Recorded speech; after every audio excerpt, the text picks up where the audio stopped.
బావిలో నీళ్లున్నా నీ కంట్లో కన్నీళ్లున్నాయి. నన్ను ఆ దేవుడే కాపాడాలి. రైతులు వాడాల్సింది ఇలాంటి నాసిరకం పైపులు కాదు. మరి ఏ పైపులు వాడమంటారు బాబు? తరతరాలు మన్నే నాణ్యత నంద్యాల నంది పైపులు. నమస్కారం, నంది కేబుల్ టీవీకి స్వాగతం. ముందుగా నంది న్యూస్ ముఖ్యాంశాలు. సైబర్ నేరాల పట్ల అప్రమత్తంగా ఉండాలంటున్న కర్నూలు రేంజ్ డిఐజీ కోయా ప్రవీణ్.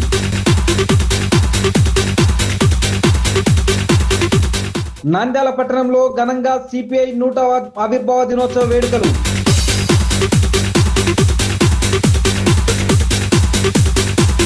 ఘనంగా వెంకటేశ్వర స్వామికి లక్ష్మీ తులసి అర్చన.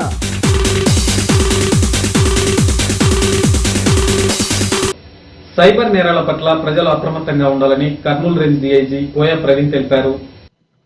సైబర్ నేరాల బారిన పడకుండా ప్రజలు అప్రమత్తంగా ఉండాలని, జాగ్రత్తలు తీసుకోవాలని కర్నూలు రేంజ్లోని 4 జిల్లాల ప్రజలకు Kurnool range DIG doctor Koya Praveen తెలిపారు. ఏ బ్యాంకు వారు కూడా ఓటీపీలు అడగరని, తెలియని వ్యక్తులు ఎవరన్నా అడిగినా కూడా చెప్పకూడదన్నారు. ఎవరికి షేర్ చేయకూడదని, తెలియని లింకులు క్లిక్ చేయకూడదని, డిజిటల్ అరెస్టులు అనేవి ఏమీ లేవని అన్నారు. అవన్నీ సైబర్ నేరగాళ్లు చేసే మోసాలని, ఆన్లైన్లో పెట్టుబడులు పెడితే అధిక మొత్తంలో డబ్బులు రెట్టింపు అవుతాయని, సైబర్ నేరగాళ్ల మాటలు నమ్మి ప్రజలు మోసపోకూడదన్నారు. నకిలీ లోన్ యాప్స్లో లోన్ రుణాలు తీసుకోకూడదని, సులభంగా లోన్ పొందవచ్చని, సామాజిక మాధ్యమాల ద్వారా లింకులు పంపుతారని, ఫోన్లు చేస్తారని, బ్యాక్గ్రౌండ్ వెరిఫికేషన్ లేకుండా, ఎలాంటి ధృవపత్రాలు లేకుండానే లోన్ ఇస్తామంటే అనుమానించాలన్నారు. మీకు తక్కువ మొత్తం లోన్ ఇచ్చి భారీ మొత్తం తిరిగి చెల్లించమంటారు. లేకపోతే మీ గ్యాలరీలోని ఫోటోలు అశ్లీలంగా మార్పింగ్ చేసి మీ ఫోన్లోని బంధువులకు, స్నేహితులకు పంపుతామని బెదిరిస్తారు. ఎవరైనా సైబర్ నేరాల బారిన పడితే బాధిత ప్రజలు వెంటనే 1930కి ఫోన్ చేసి సమాచారం అందించాలన్నారు. సపోజ్ అన్నోన్ నెంబర్ నుంచి ఎవడు అడిగినా కానీ మీ బ్యాంక్ రిలేటెడ్ డేటా కానీ ఓటీపీస్ కానీ ఎవరితో షేర్ చేయకూడదండి. ఎందుకంటే బ్యాంక్స్ ఎవరు కూడా మీ పాన్ కార్డు, ఆధార్ కార్డు ఎవరు అడగరండి, ఓటీపీ ఎవరు అడగరు. నెక్స్ట్ అదొకటి సైబరు. నెక్స్ట్ ఏంటంటే మీ ఫెడెక్స్ మీ మీద ఈ కేసు ఉందంటే వచ్చిదా మా అడ్రస్ చెప్తా వచ్చి పట్టుకెళ్ళంటే ఆటోమేటిక్గా వాళ్ళ కట్టెట్లో మీరు 10,000 పెడితే 10 లక్షలు మరి మీరు 10,000 పెడతావు, 10,000కి 20,000 ఇస్తాడు. 20,000 వచ్చిన తర్వాత ₹1,00,000 పెడితే 2 లక్షలు 3 లక్షలు ఇస్తాడు. ₹1,00,000 ఇచ్చిన తర్వాత ఎత్తేస్తాడు జెండా. సో ఆ దురాశ మెయిన్ మనం ఉన్న ఏదైనా కానీ ఇది ఇందాక చెప్పాక మీకు భారతదేశం అభివృద్ధి 7%, బ్యాంకు వడ్డీ 9%, బ్యాంకు దగ్గర అప్పు తెచ్చుకుంటే 11%. మాక్సిమం నువ్వు ఏం చేసినా ₹2, ₹3 ఏమన్నా కొన్ని దానిలో 4-5 రూపీస్ రేట్ ఆఫ్ ఇంట్రెస్ట్ నుంచి రాదు. మీకు అబ్నార్మల్ ఇచ్చారంటే మీ నెత్తి మీద సెటగో వెంకటేశ్వర నామాలు పెడతాయి అనేది మీరు గుర్తు. నంద్యాల పట్టణంలో గురువారం సిపిఐ కార్యాలయం నందు సిపిఐ 100వ సంవత్సర ఆవిర్భావ దినోత్సవాన్ని ఘనంగా నిర్వహించారు. భారత కమ్యూనిస్టు పార్టీ సిపిఐ 100వ సంవత్సర ఆవిర్భావ దినోత్సవ వేడుకలను నంద్యాల పట్టణంలోని సిపిఐ కార్యాలయం వరకు ర్యాలీ నిర్వహించి జెండా ఆవిష్కరణ చేయడం జరిగింది. ఈ సందర్భంగా జెండా ఆవిష్కరణ కార్యక్రమానికి ముఖ్య అతిథిగా విచ్చేసినటువంటి సిపిఐ రాష్ట్ర కార్యవర్గ సభ్యులు కె రామాంజనేయులు సిపిఐ జెండాను ఆవిష్కరించడం జరిగింది.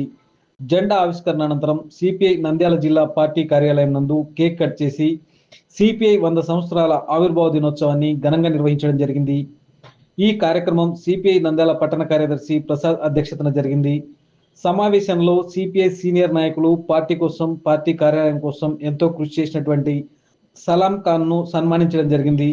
ఈ కార్యక్రమంలో సిపిఐ జిల్లా సహాయ కార్యదర్శి బాబా ఫక్రుద్దీన్, ఐఎస్ఎఫ్ మాజీ జాతీయ అధ్యక్షులు మురళీధర్, ఐఏఎస్ఎఫ్ మాజీ నాయకులు బెనర్ అంకన్న, రైతు సంఘం జిల్లా కార్యదర్శి సోమన్న, సిపిఐ జిల్లా కార్యవర్గ సభ్యులు అగ్రరాముడు, ధనుంజయ్, ఆంధ్రప్రదేశ్ ప్రజానాట్య మండలి జిల్లా కార్యదర్శి శివయ్య, సిపిఐ గోస్పాడు మహానంది మండల కార్యదర్శులు, బనగానపల్లె మండల కార్యదర్శి సుబ్బారెడ్డి, సిపిఐ సీనియర్ నాయకులు సంజీవులు, జిల్లా అధ్యక్షురాలు లక్ష్మీదేవి, ఐఏఎఫ్ఎస్ జిల్లా సహాయ కార్యదర్శి స్వామి, నంద్యాల పట్టణ అధ్యక్ష కార్యదర్శులు రవి, విష్ణు, నాయకులు, కార్యకర్తలు, సిపిఐ పార్టీ నాయకులు, కార్మిక కర్షక నాయకులు తదితరులు పాల్గొన్నారు. భారత కమ్యూనిస్ట్ పార్టీ సిపిఐ ఈ దేశంలో ఆవిర్భవించి 100 సంవత్సరాలు మరి అడిగినటువంటి సందర్భంగా గల్లీ నుంచి ఢిల్లీ దాకా భారత కమ్యూనిస్ట్ పార్టీ పెద్ద ఎత్తున అన్ని ప్రాంతాల్లో పతాకావిష్కరణలు చేయడం జరుగుతూ ఉంది. ఈ యొక్క వేడుకల్ని ఒక సంవత్సరం పాటు వేడుకలను నిర్వహించి మరి ఇదే రానున్నటువంటి కాలంలో ఈ దేశంలో ప్రజానీకం ఎదుర్కొన్నటువంటి సమస్యల పైన మరి భారత కమ్యూనిస్ట్ పార్టీ మరిన్ని పోరాటాలకు పునరంకితం కావడానికి సన్నద్ధమవుతా ఉంది.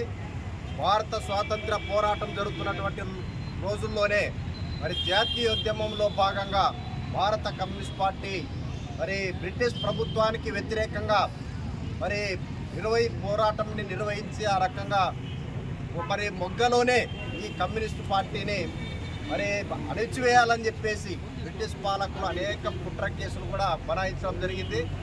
అనేక మందిని నిర్బంధించడం జరిగింది. అయినా కూడా ఏమాత్రం లెక్క చేయకుండా అశేషమైనటువంటి త్యాగాలు చేసినటువంటి చరిత్ర భారత కమ్యూనిస్ట్ పార్టీకి ఉంది. నంద్యాల పట్టణంలోని సంజీవనగర్లో వెలిసిన శ్రీ వెంకటేశ్వర స్వామికి శ్రీ భగవత్ సేవా సమాజ్ ఆధ్వర్యంలో గురువారం 1,00,000 తులసి అర్చనను ఘనంగా నిర్వహించారు.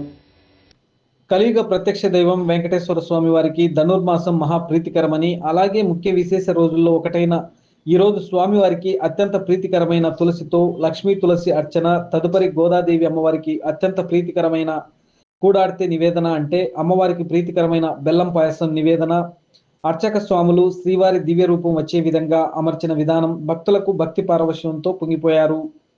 అశేష భక్తజనంతో గోవింద నామాలతో ఆనంద నిలయం మారుమోగిపోయిందని, దివ్య మంగళహారతులతో కార్యక్రమం ముగిసింది. పిదప పాలకవర్గం వారు వచ్చిన భక్తులకు నివేదించిన పాయసం అందరికి అందజేశారు. నంది న్యూస్ ముగించే ముందు ముఖ్యాంశాలు మరోసారి. సైబర్ నేరాల పట్ల అప్రమత్తంగా ఉండాలంటున్న కర్నూలు రేంజ్ డిఐజీ కోయా ప్రవీణ్.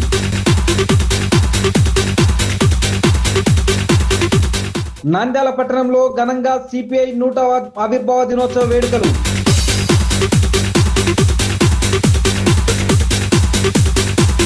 ఘనంగా వెంకటేశ్వర స్వామికి లక్ష్మీ తులసి అర్చన.